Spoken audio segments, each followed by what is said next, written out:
Boa noite. Eu espero que vocês tenham gostado do programa de ontem.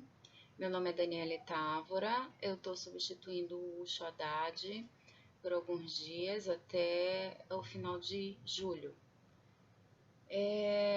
Vamos falar hoje sobre o Uber, né? Que é aquele aplicativo para celular de táxi. Na verdade, não chega a ser um táxi, né? É um serviço em que a pessoa solicita. Algumas pessoas já usam aplicativos de táxi, como o 99, o Easy, enfim, tem infinitos aplicativos para chamar táxi que eu utilizo e acho excelente. Mas tem o Uber, que não foi feito para taxista, mas o objetivo do Uber, segundo seus fundadores, seria diminuir o trânsito das grandes cidades. Na verdade, o Uber nada mais é do que um serviço de táxi que você paga, assim como está pagando um taxista. A diferença é que realmente não é um táxi, né? Não é um carro de táxi. A pessoa que trabalha com Uber, o dono do carro, é um dono de carro particular e ele não paga os impostos que os taxistas pagam, é, nem precisam obedecer aquela série de exigências que tem para o taxista, como renovar a frota a cada tempo, fazer cursos, pelo menos aqui em São Paulo necessita fazer curso, enfim, tem uma relação de obrigações que o taxista tem que cumprir e o dono do Uber não, né? O dono do carro que presta esse serviço não precisa cumprir. Apesar de que todo o ônus de defeito de carro, de seguro, uso do carro, ele também não recebe nenhum tipo de benefício para comprar o carro dele. O carro tem que ser preto, os motoristas têm que estar vestidos de terno. Existe uma série de exigências também do Uber, tem que ter ar-condicionado, banco de couro, enfim, mas de qualquer forma você paga como no serviço de táxi.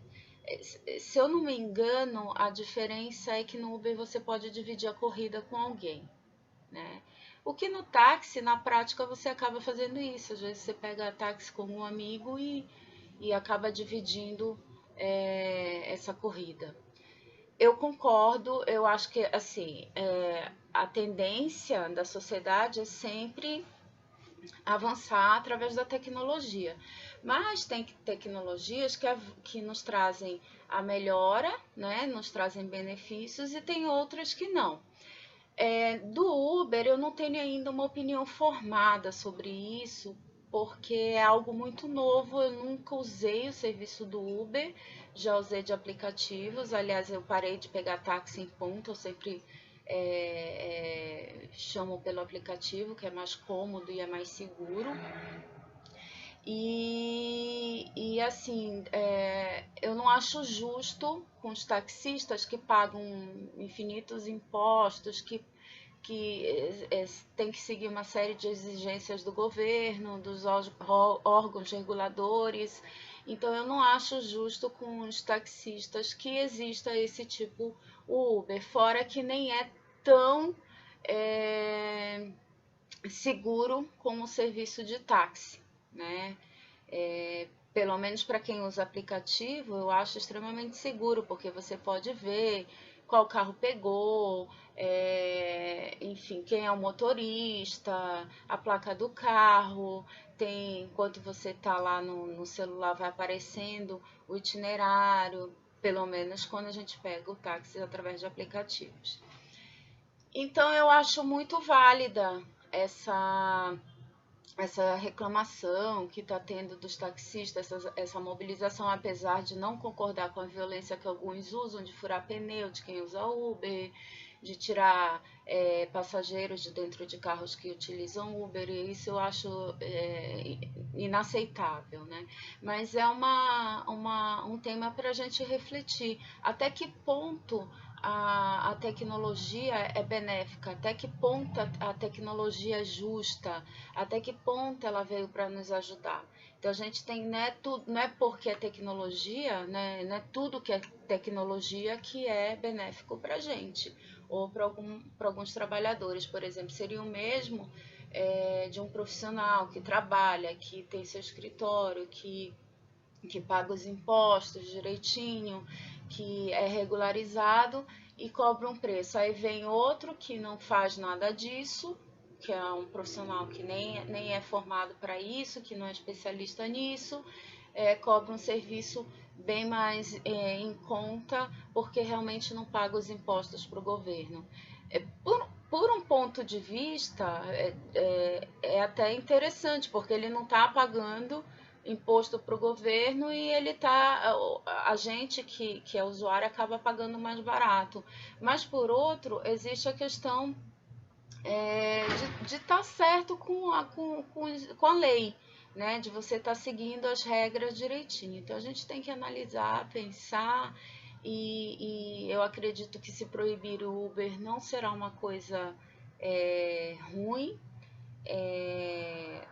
Eu acredito que o Uber tem que vir justamente para aperfeiçoar esse sistema, porque a gente tem que pagar, o táxi não é barato, né? É um serviço caro, dependendo para onde você vai. Aqui em São Paulo, às vezes, é muito mais prático você pegar um táxi do que você ir de carro, porque o preço dos estacionamentos são absurdos, o trânsito que você pega é absurdo e o táxi não, dependendo do horário, pode pegar a via exclusiva de ônibus, né? Então o tempo que você gasta é bem menor.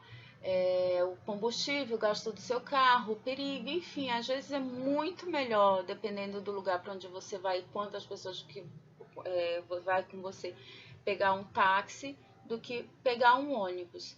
E aqui em São Paulo o táxi é bastante eficiente, eu gosto muito dos serviços de táxi, principalmente que eu uso os aplicativos, sempre uso os aplicativos e eu gosto bastante, né?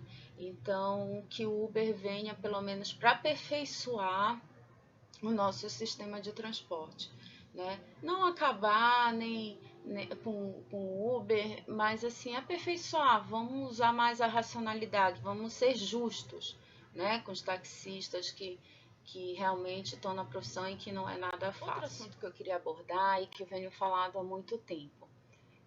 O meu primeiro emprego, eu trabalhei numa associação de municípios lá no estado do Pará. E na época, no início da informática, da era da informática, poucas pessoas sabiam usar o computador e meu pai tinha um curso de informática, desde pequena sabia usar, desde o início sabia usar o computador. E eu fui trabalhar no CPD dessa associação de municípios. Eu era responsável por toda a parte de centro de processamento de dados, né? E nessa associação haviam profissionais de várias áreas, da saúde, da educação, da infraestrutura, que esses municípios tinham como apoio na capital Belém. E por causa disso, eu acabei me envolvendo com vários políticos, né? Me envolvendo com projetos políticos, porque os projetos passavam por mim, porque eu que adaptava os projetos para os ministérios. E eu acabei assim, a política que era não um conto de fadas, era uma realidade distante da minha, acabou se tornando, foi daí que eu comecei realmente a gostar e a odiar a política, né? Então até hoje eu tenho uma relação de amor e ódio com política, porque eu comecei a ver os bastidores da política. E, em resumo, é assim, um prefeito não consegue administrar um município se ele não distribuir verbas para todo mundo. Desde a pessoa que faz o projeto, a pessoa que está lá no Ministério, por exemplo, da Infraestrutura, no Ministério da Educação, que vai receber o projeto, ao deputado aliado, ao senador que conseguiu a verba, aos infinitos assessores de senador. Vou dar um exemplo claro. Na época, existia a SUDAM, a Superintendência de Desenvolvimento da Amazônia. E aí o senador X, que eu não vou citar o nome, mas muito conhecido do Pará, conseguia uma verba para a região norte, né? Uma verba de infraestrutura urbana. E aí ele chamava os prefeitos interessados em receber essa verba, chamava através do sobrinho dele, que também era deputado político, chamava esse sobrinho e dizia: olha, eu tenho X que eu consegui do governo para investir na região norte. Aí ele chamava esse sobrinho dele, que era deputado, e esse deputado reunia os prefeitos no auditório da SUDAM e dizia assim: olha, o senador tal tem a verba tal e vocês têm que apresentar os projetos até tanto, teto de tanto, para conseguir essa verba. Era incrível, era impressionante, era nojento. Os prefeitos ficavam igual urubu em carniça, sabe? Eles vinham de todas as partes da região norte, especialmente do Pará e do Amazonas, vinham e ficavam desesperados para conseguir o dinheiro, por exemplo, para construir uma estrada vicinal. Tá. Aí conseguia com o senador esse valor.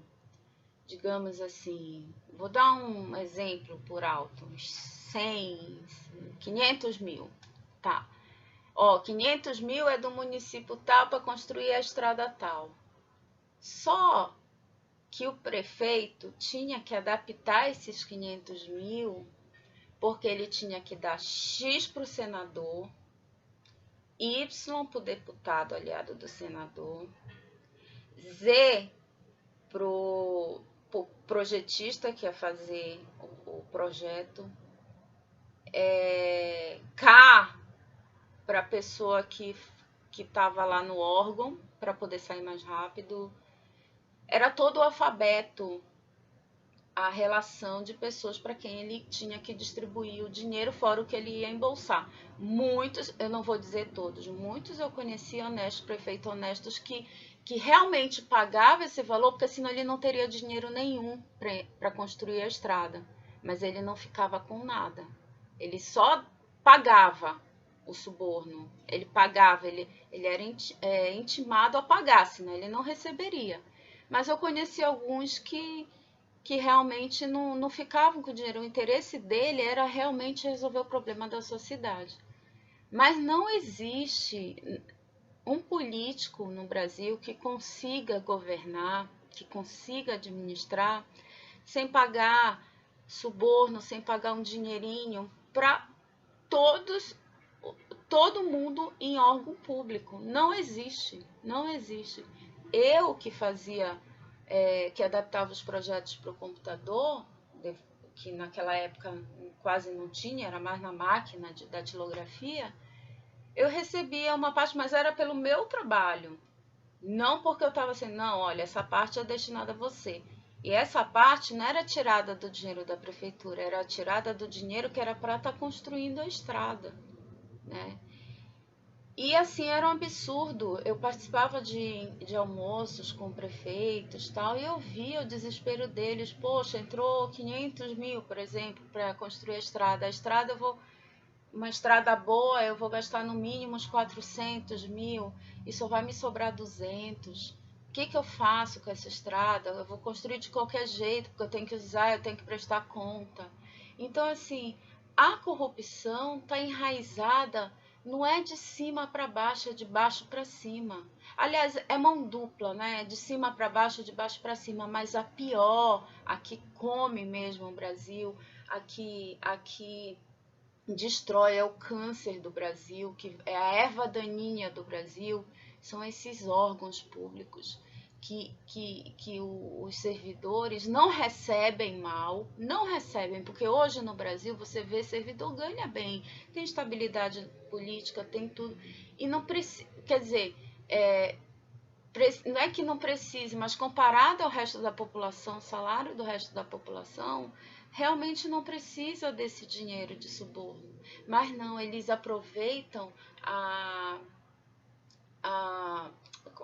como é que eu posso dizer? Eles aproveitam o benefício que o cargo oferece para eles para dizer, olha, se você quer que teu projeto saia logo, você tem que me pagar X, mas aí, olha, me pagar X, mas tem que pagar aquilo para aquele meu colega ali também, porque ele também vai agilizar. Ou então, não, vou enfiar dentro da gaveta. Quem não paga, vai para debaixo da gaveta, vai por último, nunca sai, tem que ter muito boa vontade. Então, é assim que funciona, sabe? A gente vê os políticos, a gente vê esses grandes políticos, que roubou, que pediu, que pagou. É um absurdo o dinheiro que eles roubam. Mas se a gente for ver, a máquina mesmo vem de baixo, vem dos órgãos públicos, né? Então a gente tem que começar a cobrar, sabe? Como eu disse, o programa, quando foi sugerido, foi pedido, solicitado pelo Ucho que eu fizesse esse programa, eu disse, eu não quero conversar sobre, aprofundar um assunto, eu quero levar temas para reflexão, para serem debatidos, para ser levantado pautas. E uma coisa que a gente tem que conversar muito e levantar pauta é sobre a segurança no trabalho público. Não, robô tem que ir para a rua, sabe? Tem que ter ética no funcionalismo público. E não é só ética na teoria, tem que ter ética na prática. Assim como um funcionário de uma empresa particular fez coisa errada, é demitido, funcionário público também tem que ser demitido, não só afastado, porque demora o processo para ser exonerado, enfim, existe toda uma burocracia para ser exonerado, e não deveria ser assim. É corrupto, pediu suborno, aceitou suborno, vai imediatamente para a rua. Se acha que tem direito, vai pedir depois na justiça. Entendeu? Então a gente tem que cobrar ética sim no serviço público, porque se a gente não cobrar, não adianta cobrar nossos políticos, porque não vai resolver a nossa situação de corrupção no Brasil. Vamos lá, essa semana saiu nos meios de comunicação que só em junho teve um aumento no número de desempregados de quase 7%, 6,9%. Ou seja, já são 244 mil pessoas demitidas só em 2015, né?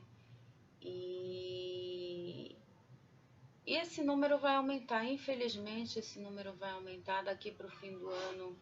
A cada 10 pessoas que você conheceu, eu acredito que de 4, 3, 4, até 5 vão estar sem emprego, né? Isso eu só estou falando de empregos formais, eu não digo nem dos empregos sem carteira assinada, esses são os empregos formais. A crise está cada vez pior, está muito séria. Ontem eu fiz coloquei uma mensagem no meu Facebook: corram para as colinas.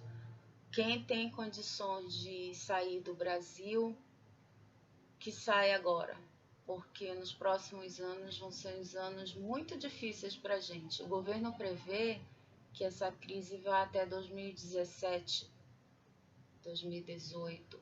Mas se o governo prevê isso, imagina na prática, eu acho que a gente até 2025 vai estar nessa crise. Que Deus nos livre. Mas essa é a realidade. Porque aqui é o país que eu vivo, aqui é o país que meus filhos vivem, e eu tenho muito medo do que pode acontecer. Há um tempo atrás, eu achava meio que terrorismo as pessoas falarem: esse país vai piorar, esse país vai virar uma Venezuela, esse país... Eu achava, não é tanto. Nossa, mas agora a gente está sentindo na pele, na pele. Os produtos no supermercado, carne então virou carne de boi virou artigo de luxo. Virou artigo de luxo. É igual lagosta de antigamente, né? Carne é para comer uma vez por semana e olhe lá. Carne de boi. As pessoas estão tendo que substituir por carne de porco, frango, enfim, ovo, o que for, porque não dá mais para comprar carne. Não dá. E você vai no supermercado, eu vou dar um exemplo. Toda semana eu vou ao pet shop para comprar a areia dos meus gatos. Eu estou dando um exemplo básico, assim, que tem me assustado bastante. Assim. Toda semana eu preciso comprar a areia dos meus gatos. E semana retrasada, a areia custava R$14,50. Semana passada, a areia estava em R$17,30. Essa semana eu fui comprar areia do gato, já estava quase em R$20. Não lembro, era 19, uma fração, quase R$20. Então, não é uma vez por mês que está subindo os preços, não. Eu acredito que os preços estão subindo todo dia, toda semana, sabe? Eu estou dando o exemplo da areia do gato, mas são outras coisas. Você vai no supermercado, um requeijão, por exemplo, que custava R$4, você encontrava promoção R$3,50, agora está R$8, né? O pão, você pede, o pãozinho tá super caro, tá tudo muito caro. Você pagava um leite, um litro de leite, você pagava 2, agora tá 4, né? Então assim, tá tudo aumentando absurdamente. E eu me lembro na época, quando eu era criança, que eu queria comprar uma roupa, aí eu ia na loja com a minha mãe, aí eu dizia assim, não, então a gente volta amanhã. E a minha mãe falava assim, não, a gente não volta amanhã, porque amanhã vai estar mais caro. Então é mais ou menos assim que está acontecendo. Amanhã, se você não comprar hoje, se você voltar amanhã, vai estar mais caro, né? Porque, e nessa época era a época, eu acho que do Sarney, alguma coisa assim. Eu lembro benzinho que eu ficava assustada como aumentava o preço a remarcação no supermercado. Todo dia tinha alguém lá remarcando o preço, né? E aparecia na televisão. E quando veio o Plano Real foi aquele alívio, né?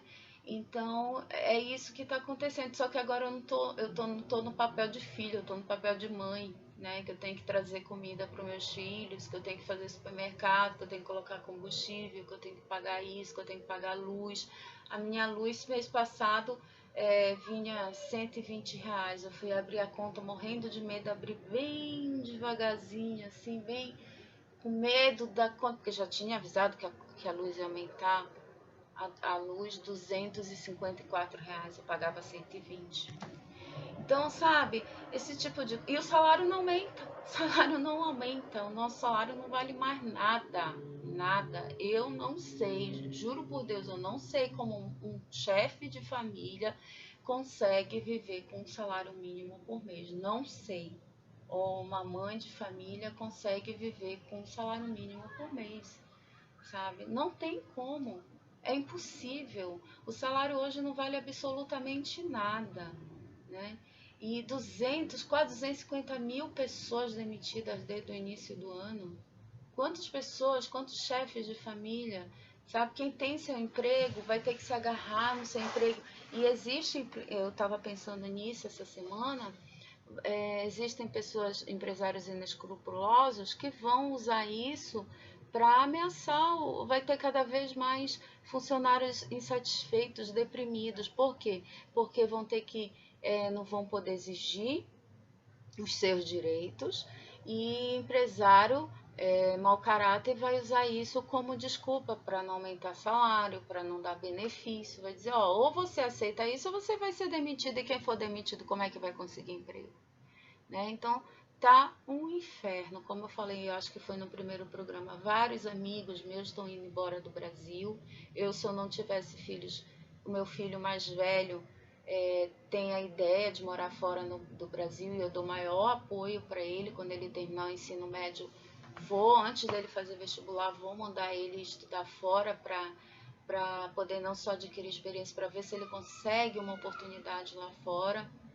Mas eu tenho uma filha pequena e, enfim, toda uma estrutura que hoje me impede de sair do Brasil, mas eu gostaria muito de sair do Brasil. Não é pouco, é muito, demais sair do Brasil, né? Eu amo meu país, amo as pessoas daqui, quer dizer, amo, mas nem tanto, eu já adoro, né? Não amo mais, eu adoro, gosto, gosto. E, enfim, mas eu amo o meu país, mas eu não consigo mais me imaginar morando aqui no Brasil. Eu não consigo me visualizar com o futuro aqui no Brasil. Eu tenho 38 anos, meu marido tem 44. Eu queria, mesmo que fosse para recomeçar lá fora, eu gostaria de recomeçar, nem que eu tivesse que limpar a casa, fazer faxina, servir em lanchonete, coisas que eu não tive a oportunidade de fazer aqui, eu faria lá fora. Né? Por quê? Porque eu teria uma vida melhor, não é a ilusão de uma vida melhor, mas você tem um trabalho valorizado, você tem uma estrutura melhor para viver, você tem sistema público eficiente, você tem transporte público eficiente, a violência é menor, as perspectivas de crescer são muito maiores, né? Então compensa bastante. Hoje mesmo está indo embora um dos meus melhores amigos, está indo embora para os Estados Unidos. Ele e a esposa dele, empresários, advogada, resolveram vender tudo de uma hora para outra e estão indo embora, começar a vida. Vão morar num tipo que chamamos aqui no Brasil de albergue, mas vão iniciar a vida lá depois de toda a estrutura que eles têm aqui. Eles não têm filhos, mas vão iniciar toda a vida lá fora porque realmente aqui não tá dando, não tem como continuar. E uma coisa que eu queria passar para vocês, essa semana teve uma reportagem que passou despercebido para a maioria dos brasileiros, que depois daquela pesquisa que foi feita sobre a popularidade da Dilma, a consultoria Eurásia, eu não sei se pronuncia Eurásia ou Eurasia, fez essa pesquisa da popularidade e essa consultoria fez um relatório. E nesse relatório foi mostrado que o mercado vê com positividade o impeachment da Dilma. Quer dizer, o nosso medo era que o mercado se retraísse, né? Que o Brasil fosse ter uma recessão maior se a Dilma saísse. Não, pelo contrário, o mercado vê com positividade o impeachment da Dilma, quer que a Dilma saia, acha que vai melhorar a economia e foi uma resposta inusitada, foi um resultado inusitado, né? Porque ninguém imaginava que o mercado fosse ver com bons olhos o impeachment de um presidente. Mas sim, estão vendo com bons olhos. Então, gente, o que falta? O que falta para colocar a Dilma para fora, meu Deus? O que falta? O que falta para ela renunciar? O que mais ela está esperando? A gente não pode deixar isso passar. Não pode. O momento é agora, já. Vamos para o Facebook, vamos para o Twitter, vamos para as redes sociais protestar, pedir a saída dela. Dilma, por favor, renuncie. Dilma, saia, PT, saia do poder. Nós precisamos nos recuperar, nós precisamos voltar a ter esperança no Brasil. Então é isso que a gente tem que fazer, tem que se mobilizar e não se conformar e achar que isso não vai dar em nada. Não, só não vai dar em nada se a gente não quiser. Se a gente quiser, a gente faz, tá bom? Eu espero vocês. pro programa de hoje é sexta, eu nem sei mais que dia eu tô, mas eu espero vocês pro programa de segunda-feira. Eu desejo um ótimo final de semana, de muita reflexão, de descanso, porque todo mundo merece descansar e esquecer às vezes esses problemas todos, desligar a televisão, desligar a internet e se concentrar nas coisas boas da vida. Mas não esqueçam que o futuro do Brasil depende da gente. Obrigada. Beijo para todos.